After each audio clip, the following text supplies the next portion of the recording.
মিনু, এর তো আমাদের বাড়িতে থাকা উচিত।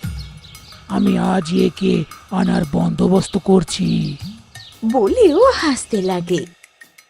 রাত্রে ও একা একা টিয়া রাজার ঘরে যায়। রাজা তখন ঘুমোচ্ছিল, আর ওনার ঘরে ছোট্ট একটা খাবার কলসি রাখা ছিল।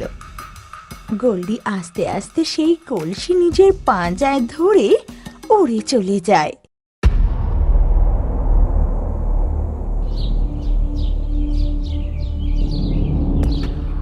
তারপর সেখান থেকে খাবার খেয়ে খালি করে টিনু পাখির গাছের নিচে ফেলে রেখে যায়।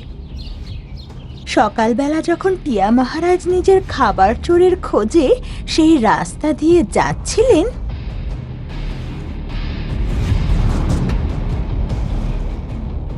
তখন উনি নিজের কলসি মাটিতে পড়ে থাকতে দেখেন।